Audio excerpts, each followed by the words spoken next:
And Flinders University, although it appears it's not putting any money in, it is backing it. It's welcoming this project and saying, oh, yeah, you can put a pilot project up here at Flinders so that it would run from the newly developed Bedford campus up to Flinders University, where it would link up with the extended Tonsley line, which was announced last week. Rod Huck is the director of Rod Huck and Associates, former boss of the Department of Transport. He joins us now. Good morning, Rod Huck. Good morning, Dave. Good morning, mate. Rod Huck, what's the difference between this Skyway rail system and a conventional elevated train? A conventional elevated train is probably best described by looking at, in a light rail sense, we put a tram line over South Road a few years ago, and that's a fairly substantial structure to run up over South Road. We had a station at the top, so that gives an idea of what it would look like to put a train or a tram line in the sky. And I might say in Melbourne, they're doing their version of Skyway, so there's no patent on the name here, but that's basically putting train lines in the sky. And by the time you do that, the structure's a bit more like you see in the Superway, maybe not quite as wide, but you put a lot of concrete there and you lift it and run it over the top of the roads. In this instance, I see it as far more streamlined. And I can talk a bit more about that if you like, but that's what we're on about here. What's the difference between a Skyway from these drawings we've seen and a monorail? Well, a monorail is a fairly substantial single beam, and the rolling stock straddles that beam as it heads around the particular track. Now, there was a monorail in Sydney that they've since taken out. They're much derided, as you know, if you're a fan of The Simpsons, Rod. Yeah. Look, I think the one in Sydney was a bit more of a theme park style. It didn't go very quick. It wasn't a real public transport piece of infrastructure. In this instance, Skyway, we have two tracks. We have four wheels. The track is designed to be quite sleek, quite streamlined. It works on the rolling stock with four wheels, each wheel having a motor, each wheel having a battery that enables or that is rechargeable, and it operates around the track, but basically on four wheels, two tracks, rather than one vehicle straddling one beam. Okay, so is the innovation in this the rechargeable battery, because you don't need overhead cables? That's right, but of course this runs or is suspended from overhead beams. But when we built the tram line through the city in 2007, one of the questions I asked then, and you would recall it wasn't the most popular project around at the time until it was finished. One of the questions I asked then was battery technology, and why do we need to continue poles and wires through the rest of the city? Why can't we have batteries that will allow the trams to go through the city part at least before you reconnect with poles and wires? The answer I got then was that the technology is such that we could have a choice of putting batteries in the trams or people. The batteries would be so bulky that you wouldn't be able to fit people in. So you would see in 2007 we installed the poles and wires through Ken William Street, North Terrace. Now, technology's developed to the stage, and it's one of the very impressive components that has been developed for Skyway for this project. And I'm sure there are other developments around the world. Battery technology has developed to the stage where you can have, in about a 350 mil diameter wheel, you can have a battery that recharges in 20 seconds at a stop and will go for another 20 k's. Okay. Now, Rod, what is your plan? It sounds like your plan initially is to build effectively a demonstration run of this. Is that correct? I've talked to a few people about the possibility. I've had comments about people think we're on a winner. People are impressed. Or people think you're nuts. In looking at it. Look, I haven't had that comment. There may be a few of your listeners in that category. I'm not sure. But basically, the comment I've got is that I don't think people are going to take a risk to build the first one. It's a bit like the retractable lights at the Oval. It's great we're first out there, but people want to see something operating. So they're building demonstration projects or prototype projects over in Eastern Europe. But us getting a 500-metre stretch of track and rolling stock operating down and up the hill at Flinders Uni is an opportunity for me to take people and show you this is what it looks like. Now, if you want to look at it in more detail, let's get on a plane and go to Belarus. Okay, now, if you say you can get 500 metres of track, and that would be from the Bedford Park campus up to between Flinders Uni and the medical centre.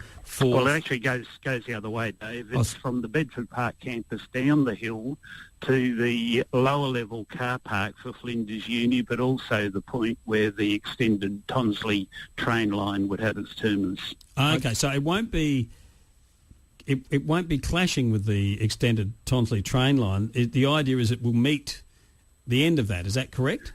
That's correct. So you'd be able to get off. Technically, you'd be able to get off the extended Tonsley train line, the last station. Yes. Right. And go further up the hill to the main university area. Yes, you will be able to. Right. Okay. So you'll be able to hop on this. Yes, or if you drive your car to the lower level car park, you can get on this to head up to the university from there. All right. Now you say you can do that for $13 million. That's what we're working on. That's what we're budgeting. And you don't want any money from Flinders Uni? No, we've talked to Flinders Uni about getting access to the land. They've agreed to that. I haven't asked them for money. I haven't asked the government for money. We've got international investors who we will be working on bringing to the party, and we'll be heading off to Belarus in a couple of weeks' time to try and follow that up. Okay, so this isn't going to cost the taxpayer a cent? No, that's the intention.